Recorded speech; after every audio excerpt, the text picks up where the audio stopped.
Gracias, sí, sí. Siguiendo con la parte de la exposición, el día de hoy voy a presentar un tema bastante importante, pero antes de ello voy a presentarme. Buenos días con todos.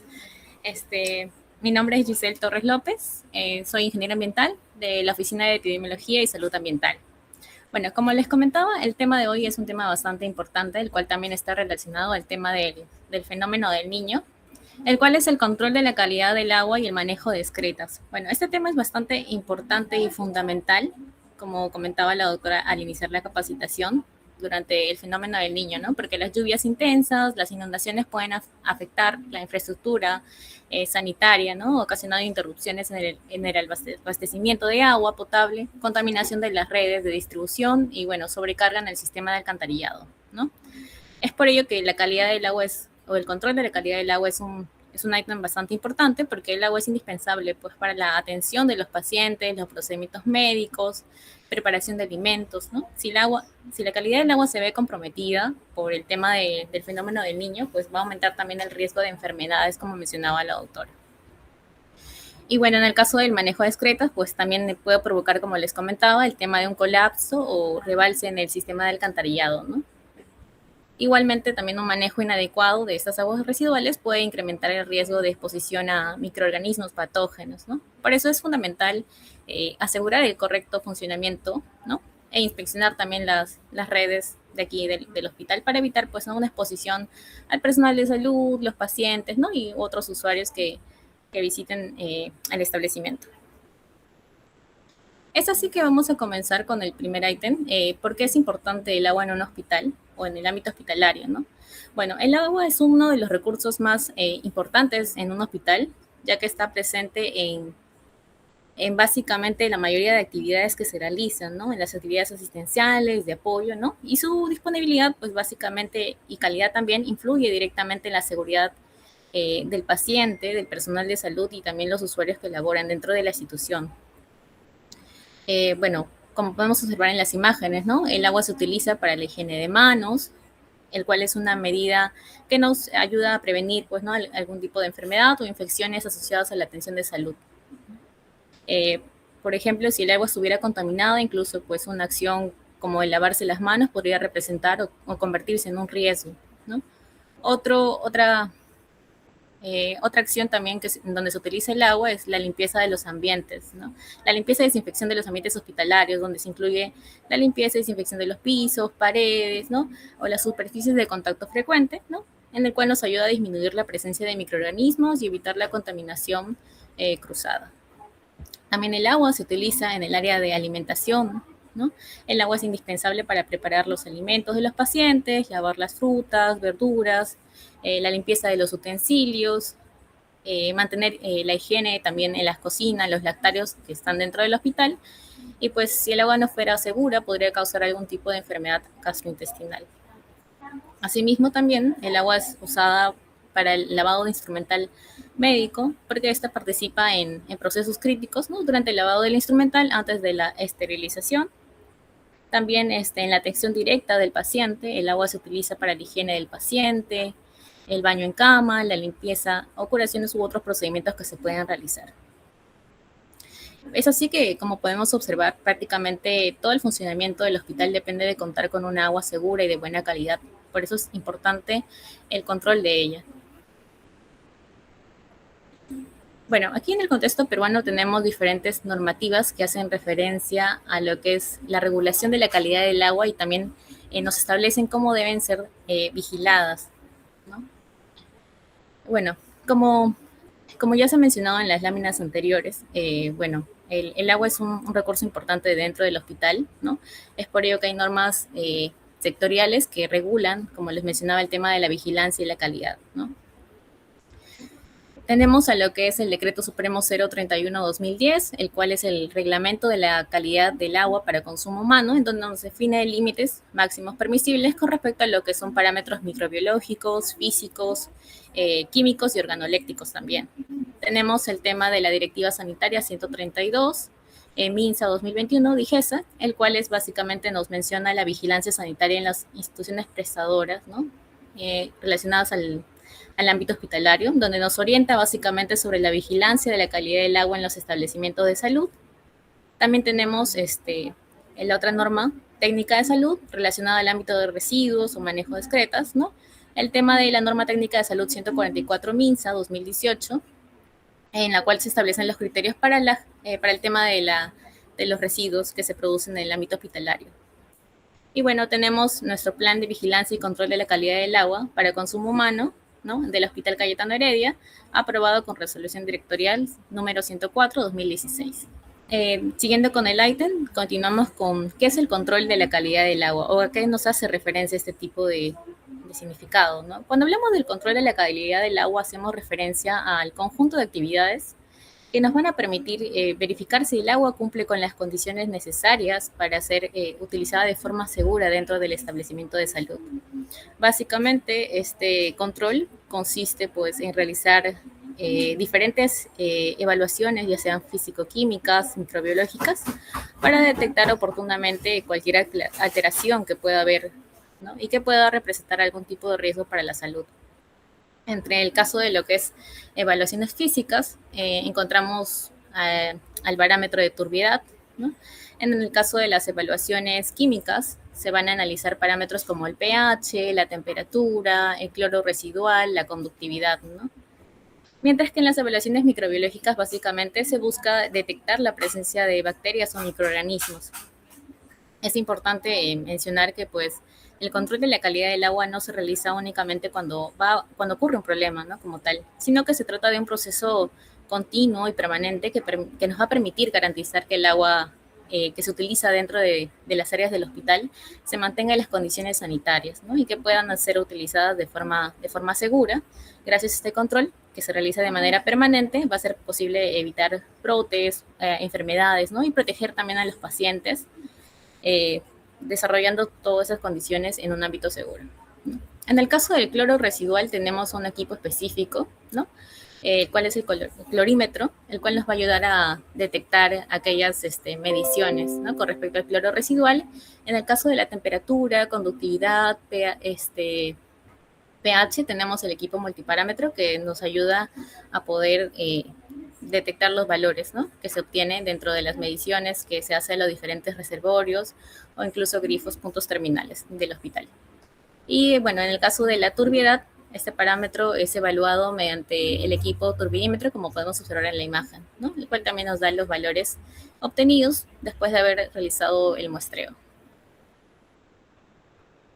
Bueno, como les mencionaba, dentro del marco normativo, dentro aquí de la institución tenemos el plan de vigilancia y control de la calidad del agua, ¿no? Para aquí el Hospital Cayetano Heredia. Básicamente el objetivo principal de este plan de vigilancia es garantizar que el agua utilizada dentro del hospital sea segura para el consumo humano y para la realización de las actividades que se desarrollan en ella. Bueno, para lograr básicamente este objetivo, el plan va a comprender una serie de actividades que se realicen de manera periódica y constante. La primera de ellas es la identificación de las fuentes de abastecimiento y los sistemas de almacenamiento, ¿no? Como lo que son cisternas, tanques elevados. Y bueno, esto va a permitir conocer de dónde va a provenir el agua, ¿no? Y verificar que todo el sistema funcione correctamente, ¿no? Luego se hacen lo que son las programación de monitoreos, ¿no? Como les comentaba, constantes. Asimismo, también el tema de las inspecciones sanitarias, ¿no? Las inspecciones a los reservorios, ¿no? Ya sean cisternas, tanques elevados, ¿no? Se revisa el tema del estado de las tapas, las tuberías, las estructuras de los reservorios para comprobar básicamente que no existan grietas, filtraciones o el ingreso de algún tipo de contaminante. Otro ítem importante también es la limpieza y desinfección de los reservorios, ¿no? Cisternas y tanques elevados. Esta limpieza básicamente se realiza como mínimo, o bueno, según establece la norma, ¿no? 2 veces al año, es decir, cada 6 meses. Y bueno, con mayor frecuencia cuando las condiciones lo requieran, ¿no? Para evitar básicamente la acumulación de sedimentos, lodos, ¿no? Que vayan a favorecer el crecimiento de microorganismos. Tenemos el tema también de la evaluación de los parámetros de calidad del agua, ¿no? Donde, como les había mencionado, se analizan el tema del pH, la turbiedad, la conductividad, la temperatura, el cloro residual también. Y bueno, básicamente el programa de monitoreo periódico o diario para verificar que estos parámetros permanezcan dentro de los límites que se establece o establece la norma como tal. Si en caso se detectara algún valor que fuera que estuviera fuera del rango establecido, ¿no? Se deben tomar las acciones correctivas, aumentar la cloración, ver el tema de la limpieza del reservorio, ¿no? O algún tema de infraestructura que pueda estar haciendo que interfiera con los parámetros de calidad del agua. Básicamente, como les mencionaba en conclusión, este plan nos va a permitir garantizar que el agua llegue en condiciones seguras hasta cada servicio hospitalario, protegiendo no solo a los pacientes, sino también al personal que labora, ¿no? El personal de salud. Bueno, dentro del proceso de vigilancia tenemos como primer paso el tema de la inspección sanitaria, como les mencionaba, ¿no? La inspección de reservorios, lo que comprende lo que son cisternas y tanques elevados. Segundo, la medición en campo, ¿no? De los parámetros establecidos como pH, temperatura, conductividad, ¿no? Turbiedad también. Luego se procede al tema del registro. Como cuarto paso, el análisis, ¿no? Y en base al análisis se pueden tomar las acciones correctivas si en caso se detectara parámetros que estuvieran fuera del rango establecido, ¿no? Y como sexto paso, el tema del seguimiento constante y continuo periódico a cada uno de los espacios establecidos dentro del hospital. Bueno, tenemos aquí los parámetros básicos de control de calidad del agua, ¿no? Según lo que establece, había mencionado en el marco normativo, tenemos el Decreto Supremo 031-2010, el cual nos habla, pues, ¿no? Básicamente de los límites que se deberían vigilar constantemente, ¿no? Para el agua de consumo humano. Dentro de aquí del hospital se vienen observando, se vienen verificando 5 parámetros, ¿no? Básicamente tenemos pues al tema de la conductividad.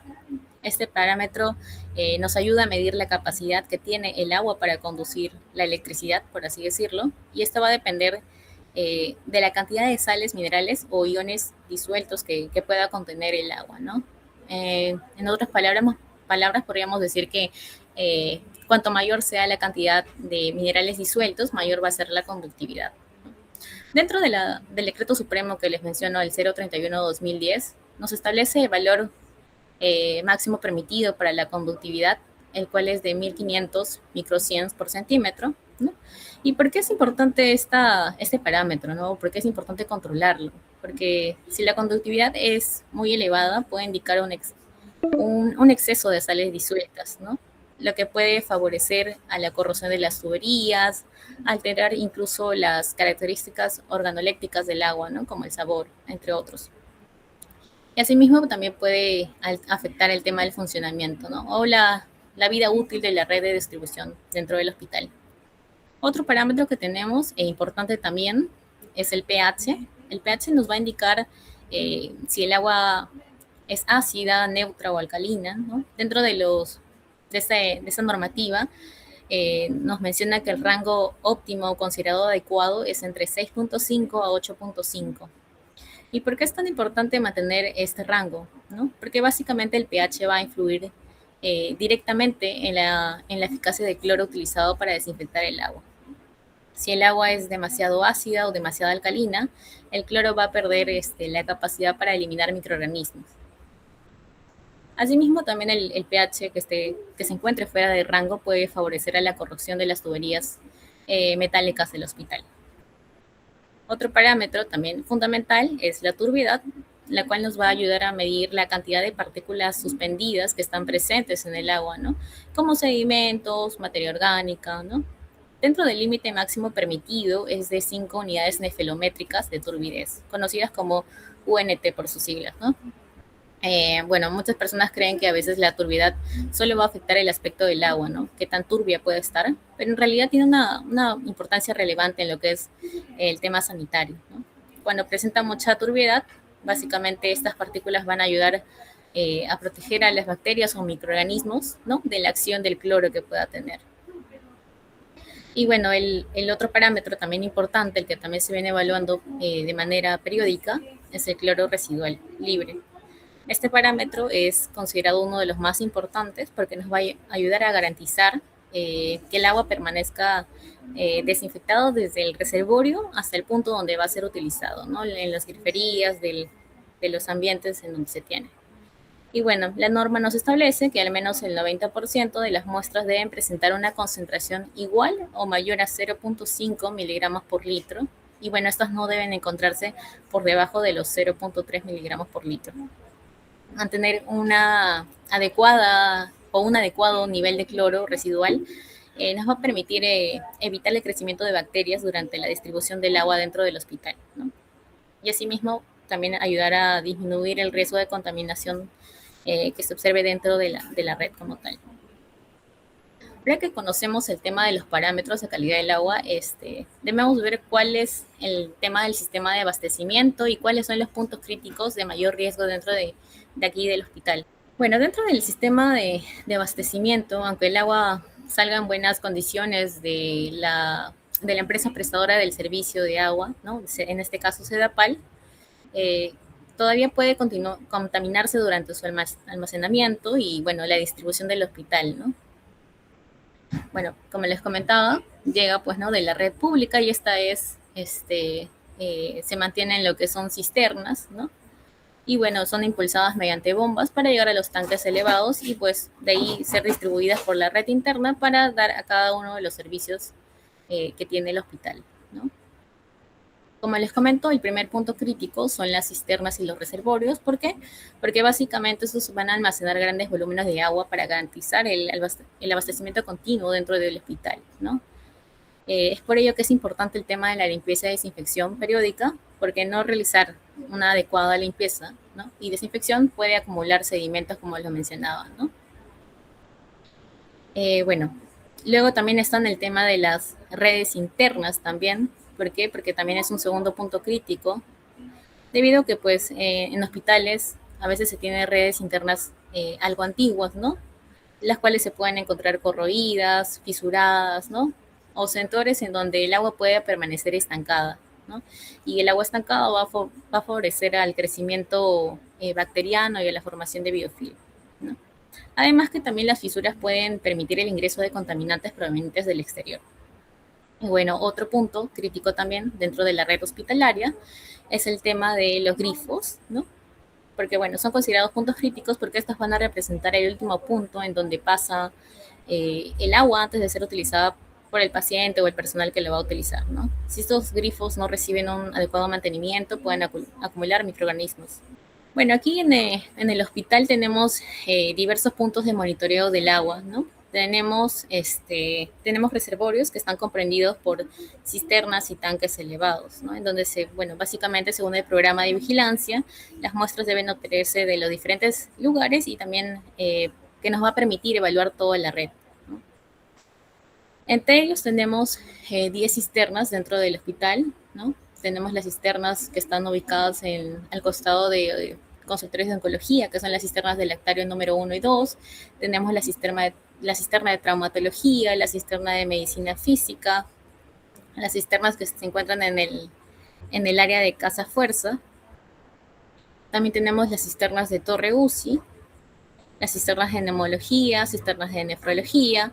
En el tema de los tanques elevados, tenemos 12 tanques elevados aquí en el Hospital Cayetano Heredia, ¿no? El tanque de traumatología, el tanque de agua dura, agua blanda, que se encuentran en el área de hospitalización, ¿no?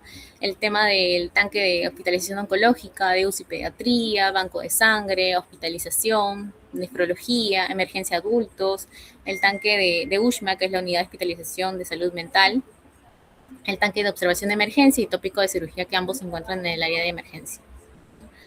Y bueno, tenemos también puntos terminales de consumo, 22 áreas en donde se toman las muestras de los grifos para llevar un buen control de cómo se está distribuyendo el agua, o bueno, los parámetros de calidad del agua, ¿no? Dentro del hospital, si están cumpliendo con los valores establecidos, ¿no? Como les mencionaba en anteriores láminas, básicamente el tema de lo que es la limpieza y desinfección de los reservorios, según la normativa, que es el Decreto Supremo 022-2001, en el artículo 4, nos menciona el tema de la limpieza semestral de cada uno de los reservorios, ¿no? Es importante tener en cuenta ello y la realización. Bueno, como les comentaba, como ven, pues no, el monitoreo no se realiza en un solo lugar, sino en diferentes puntos estratégicos del sistema de abastecimiento para verificar que básicamente el agua conserve su calidad desde el almacenamiento hasta el punto en donde va a ser utilizado por los pacientes o por el personal que lo va a utilizar. Bueno, ¿cuáles son los criterios de inspección sanitaria de los reservorios? Bueno, tenemos en la Directiva Sanitaria 132 MINSA DIGESA 2021, que básicamente aquí desarrolla o establece los criterios técnicos para evaluar las condiciones sanitarias de los reservorios, ¿no? Destinados al agua de consumo humano. Tenemos pues básicamente estos anexos que siempre deben ser llenados de manera mensual, ¿no? En donde nos va a permitir realizar o efectuar las inspecciones sanitarias, ¿no? Ya sea por el estado estructural del reservorio, ¿no? Verificando que no existan grietas, fisuras o filtraciones que puedan permitir el ingreso de algún otro contaminante. También se va a establecer cuál es la fuente de abastecimiento, si es red pública, pozo, manantial, camión cisterna. En el caso de aquí del Hospital Cayetano contamos con dos fuentes de abastecimiento, ¿no? De Sedapal, que proviene de la red pública.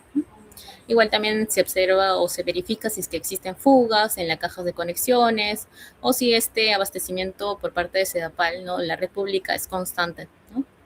Y bueno, los ítems 5.2 que básicamente hacen referencia al tema de reservorios, cisternas y tanques elevados, ¿no? La ubicación en donde se encuentran, la antigüedad, el material, la capacidad que tiene cada uno de estos reservorios, ¿no? En estos casos, por ejemplo, aquí observamos en la lámina, ¿no? El tema de qué es lo que se evalúa, ¿no? Se inspecciona el tema de la infraestructura, ya sea si la tapa permanezca completamente cerrada, si se evita el ingreso de algún tipo de otro vector, ¿no?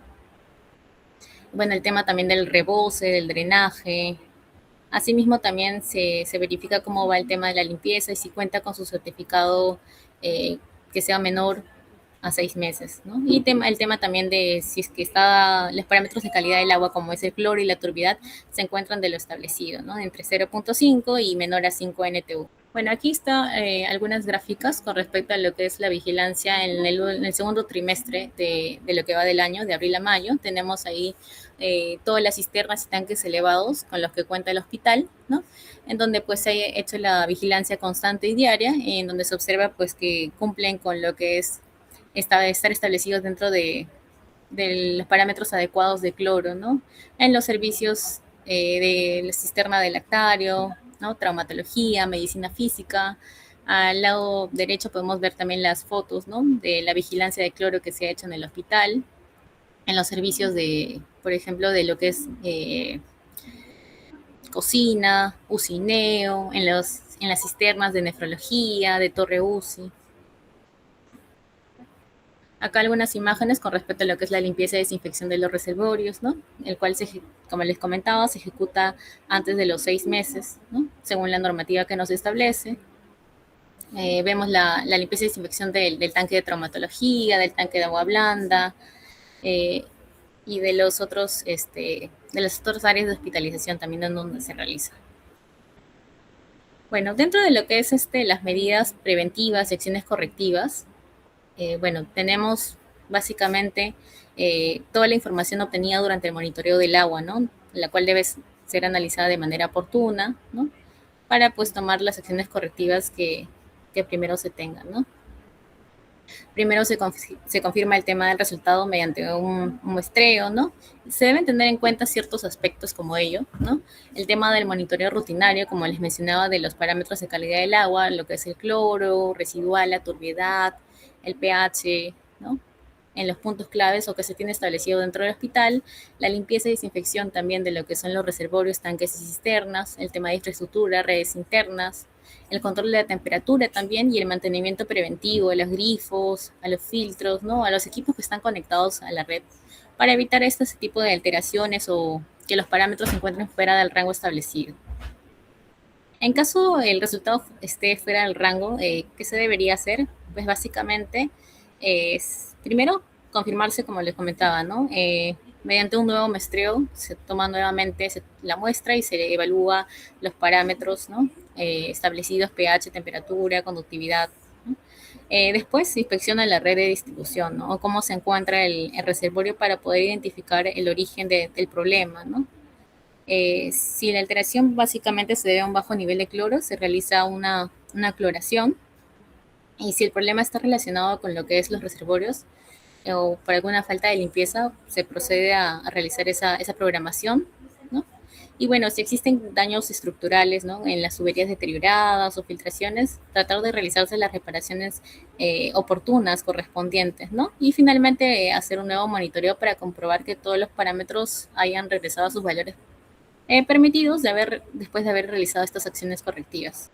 Ok, ya, lo voy a hacer algo rápido porque este punto ya es básicamente el manejo de las excretas y por qué es importante, ¿no? Básicamente, bueno, son desechos fisiológicos eliminados por el organismo, principalmente heces, orina, y bueno, en el ámbito hospitalario estas excretas pueden contener microorganismos como bacterias, virus, parásitos, entre otros, ¿no? Que pueden transmitir algún tipo de enfermedad. ¿Y por qué es importante realizar un manejo adecuado? Bueno, porque nos va a permitir ayudar a prevenir infecciones asociadas a la salud, ¿no? Proteger al personal también, evitando el contacto directo con fluidos. Es por ello que tenemos un flujograma, como se puede observar en la imagen, del manejo sanitario de las excretas, ¿no? Tenemos el tema como primer paso, la generación de los desechos mediante el paciente, posteriormente hay la eliminación de excretas, tercero, la recolección mediante chatas, pañales, bolsas colectoras, entre otros, de ahí se realiza el transporte interno, la eliminación sanitaria en lavachatas, la limpieza y desinfección de estos reservorios, recipientes, y luego la descarga del sistema de alcantarillado, ¿no? Pasa por la red interna de desagüe y llega pues al colector público. Aquí en el hospital contamos con una cámara de desagüe, la cual viene siendo limpiada trimestralmente, ¿no? Y bueno, estos residuos son residuos peligrosos líquidos, son llevados a un relleno de seguridad que cuenta con la adecuada contención para ese tipo de residuos. Y bueno, por último, como les mencioné, el tema de la disposición final. Igualmente aquí el manejo del tema de los residuos biocontaminados que se generan con excretas. Y bueno, siempre tener en cuenta las medidas de bioseguridad en el manejo de excretas, ¿no? El higiene de manos, el manejo adecuado de las excretas, la limpieza y desinfección de los utensilios, las superficies que se tienen, ¿no? Después de su uso, el uso del EPP que es fundamental, la eliminación segura de los residuos con excreta que se pueden generar y bueno, el manejo de estos residuos, ¿no? Desecharlos de manera correcta en el tipo de residuo que corresponde, pues, ¿no? En este caso. Una correcta aplicación de estas medidas va a prevenir infecciones asociadas a la salud, ¿no? Y va a proteger a todos también. Teniendo en cuenta